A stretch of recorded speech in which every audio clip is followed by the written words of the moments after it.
Face reality, people. Movies are dead. Games are dead. Narrative? Dead. Media is nothing but neural trigger response and viral conditioning. Wait, what are you two talking about? All right. Just watched season 2, episode 5 of Rings of Power.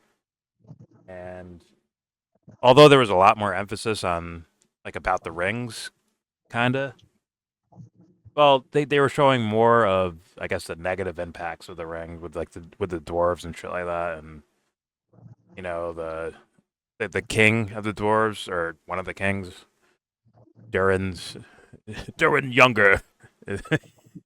Yeah. His dad or whatever, like, he's showing, like, he's, like, out of a character because of this ring. Right? He started finding sunlight just by touching rocks and shit like that. Oh, dig here. We'll get sunlight. Instead of relying on the quote-unquote more spiritual, voice ladies that sing sunlight into their world. I guess that's metaphorical. Speaking of which, even though there was more emphasis on the rings, which I kind of asked for, I'm still not entertained. I'm still bored as shit watching this. This was probably better than the other ones for me.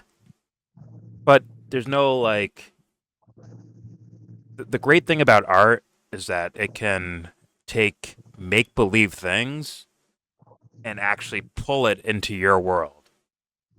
Now, I don't know Tolkien's work.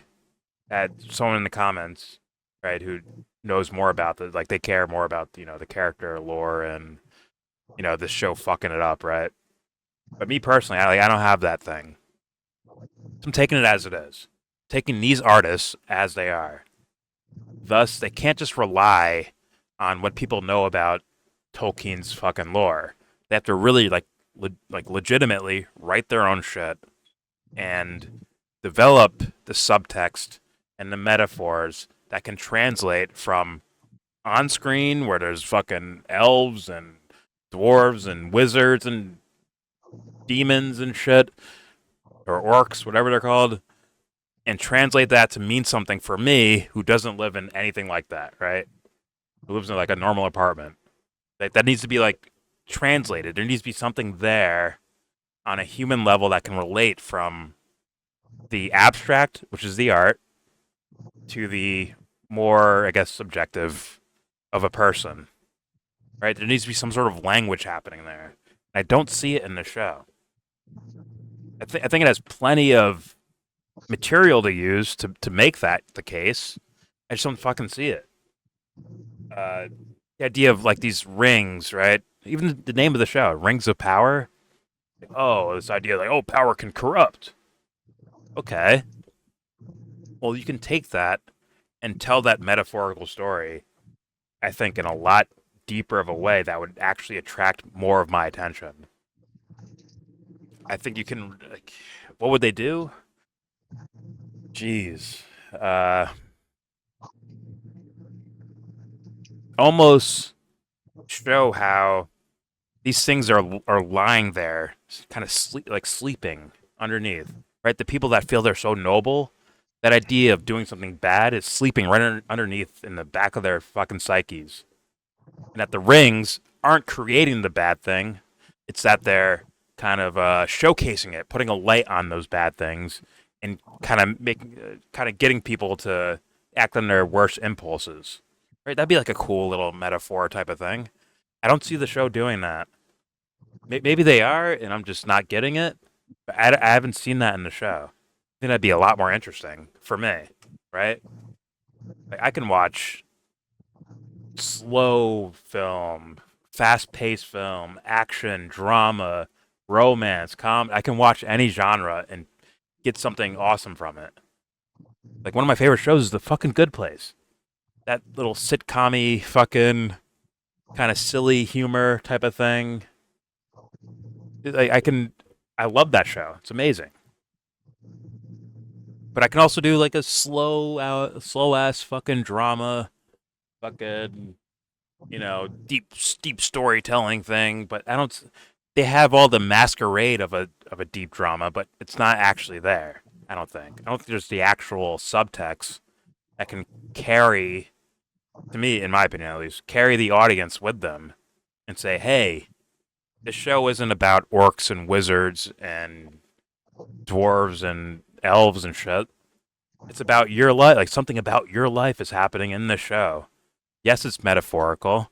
Yes, it's abstract. But it's still, like, one-to-one, applicable. Applicable? Is that the word? Applicable? Yeah. Whatever. That needs to happen for this shit to work for me. We're gonna go deep, dark, slow style storytelling. Then add the fucking depth. Seriously. Otherwise, the only depth they're relying on is hoping you're a Lord of the Rings fan that read all the fucking books, and they'll rope you in with, like, it is kind of like it, right? Come on over here. Instead of, like, doing true storytelling. I mean, I'm going to bring up the movie. It's going to be brought up. I'm bringing it up. The Dark Knight. If you think that's strictly just a Batman movie and the artist isn't trying to say something to the audience, you're fucking crazy. If you think The Matrix is just about, it's about the computer programs and shit like that. If you think that's the depth, the level of depth to that fucking movie, you're fucking crazy. There's levels to this story writing thing. And I don't see it with these guys, man. Thus, it comes off as boring. It really does. It is what it is, man. I'll keep watching. I'll try to keep reviewing. It is what it is. This is what I see so far from the show, and it's just not. It's not pulling at me, man. It's not. There's some cool concepts you could do something with the idea of corruption and morality, the battle of good and evil, right? And you show that within, like, one person, and they're dealing with their own battle of good and evil. Like, really showcase all of that. Then it gives the rings that much more, like the audience asking themselves, like, what would I do if I had the ring? Am I corruptible? And you showcase characters that, like, oh, this guy's like Harvey Dent, to where, like, he could be corrupted. All you do is give him one bad day, and he'll fuck everything up. All that little moral high horse shit he was doing goes away because deep down, if he gets pushed hard enough, this fool will fold. Really character emphasize that shit so that people can relate to it and say, like, oh, I wouldn't be like that guy, or I wouldn't do that, or I'd be like this.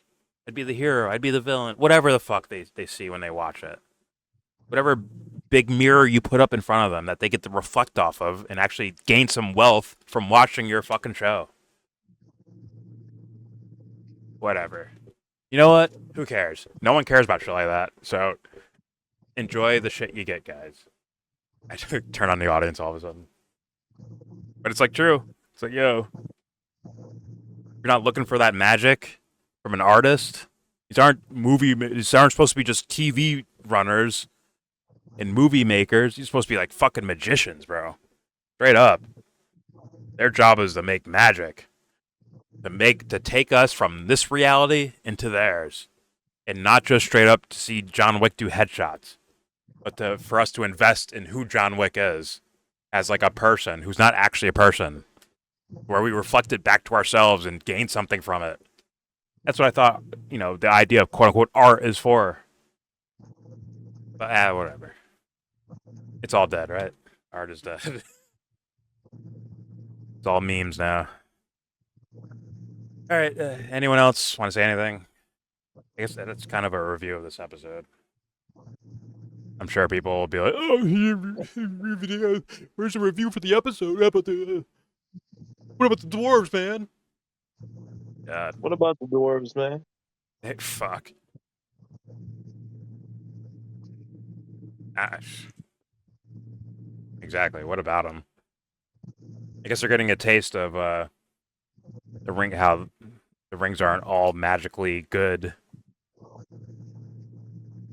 They can be, I guess, a corrupting type of power. Maybe to where maybe a guy feel like the king. I guess his name's Durin too. King Durin, maybe. Whatever his name is. Maybe he's getting corrupted. He feels all powerful and no one can touch him. like that type of shit. I don't know. Right? I'd love to see like something metaphorical in regards to like what Sauron's doing, like what he's like, when he sticks his dick in a punch bowl, like what's he doing to fuck the rings up and make them like corrupting of people? Or hopefully, maybe later on they say like, oh no, I don't care if you're dwarf, elf, human, you all had the means to do evil. These rings are just kind of like giving you the excuse to kind of fulfill it or portray it or express it. Maybe. I hope that's the case. I'm just saying, storytelling wise, symbolism wise, they need to really like you can drive that home without making it like something where you're giving away the future story, right? To where it's not like a trope you're digging yourself into. You can do that without using tropes all over the place to where the audience is just predicting what's going to happen. You could do that. Will anyone do it? Fuck. I don't know. I don't know for this show, man. Either way, for me, another. There's more emphasis on the ring, so it's a little more entertaining for me, but still, on average, just still boring for me. Nothing gripping, nothing exciting, no risk taking, nothing special. Kind of just very simple story, which it appears, I don't know, appears that they're just relying on the source material. Not saying to you Lord of the Rings fans, I'm not saying they're strictly following the lore exactly to a T. I'm saying they're relying on someone's fandom of that to be like, hey, you guys will like this too. It looks like they're just relying on that, in my opinion. But hey, maybe they prove me wrong later in later episodes. But for now, that's all I got. There it is. Hey, wait, anyone else before I end this? Yeah? No? All right. That is it. That is the review, reaction, whatever the fuck you want to call it, for Season 2, Episode 5 of Lord of the Rings, Rings of Power.